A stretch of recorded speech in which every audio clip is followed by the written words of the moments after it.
Kulang yung tomato sauce eh. Pagka makapapares tayo. Sige.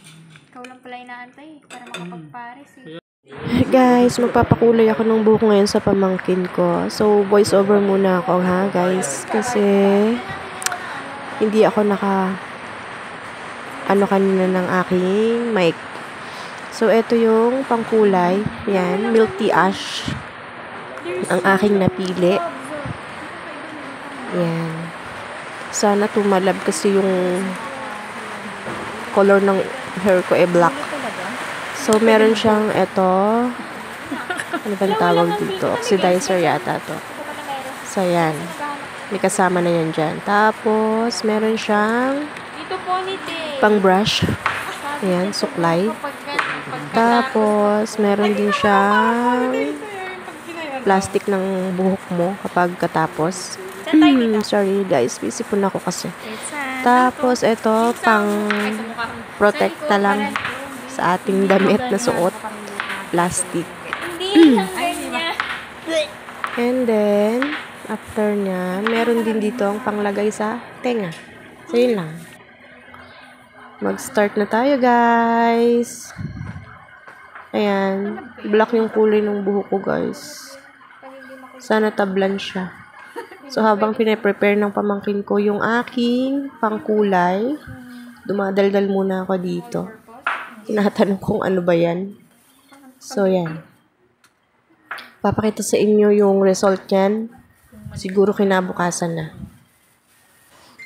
Black siya. Titignan natin kung tatalab sa aking buhok. Magkano naman nabili ito, tita? Yung price niyan ay nasa 197. Shit. 200 na. Mabibili po, ha? Kasama na shipping doon? Okay. Mabibili po yan sa Shopee, sa mga online shop.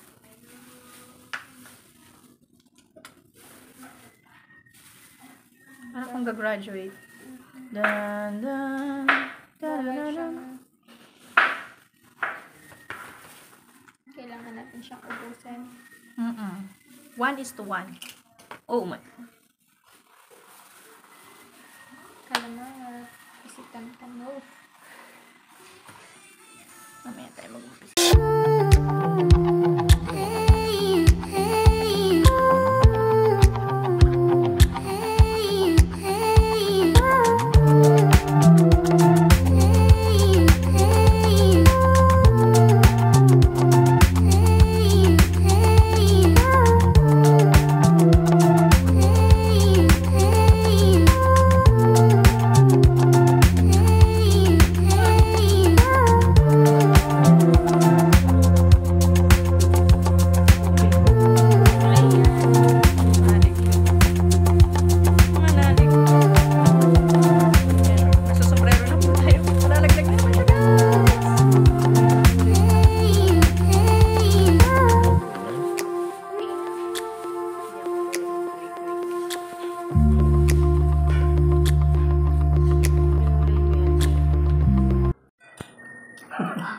Extra reload. Tapos hindi pa pala nakabitan si Sharon, ano?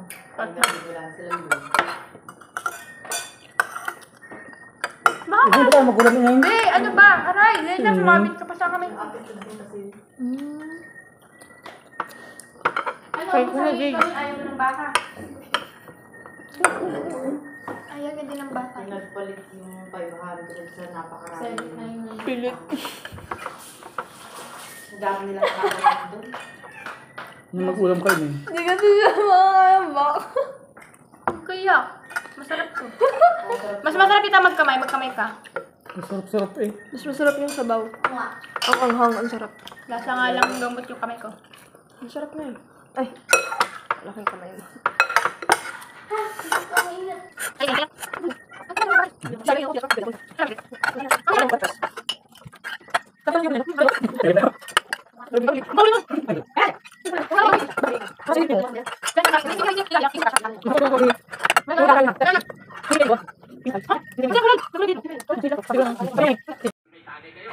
Good morning guys, another day. Eto na po yung resulta noong aking buhok na pinahulayan. Ayan. Kapag nasa init, kitang-kita naman na nabago ng kaunti yung kulay ng buhok ko. Pero para siyang hindi masyadong tumalab. Pero okay na, meron na rin naman.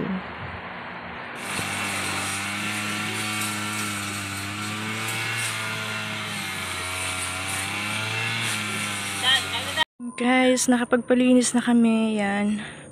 Nakapag grass cutter na. Yan, hanggang dun yan sa may bahay namin na pinapagawa. Diyan sa aming babuyan. At ipapalinis pa namin yung banda pa doon. Sa may ayun, sa baba. Matarik kasi yun. Papuputol ko yung mga puno. Tapos dito, yan. Hanggang dyan. Tapos pinapaayos namin yung doon sa may mga flying pen. Sa may dulo.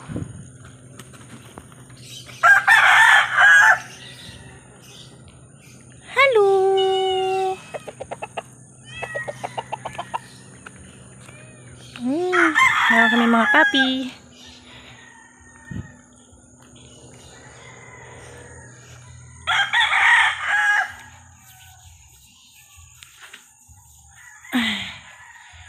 Andito. Dito inaayos eh. Pag nag-ulan kasi na ganyan, ayan. Ayan yung mga flying pen na sinasabi ko.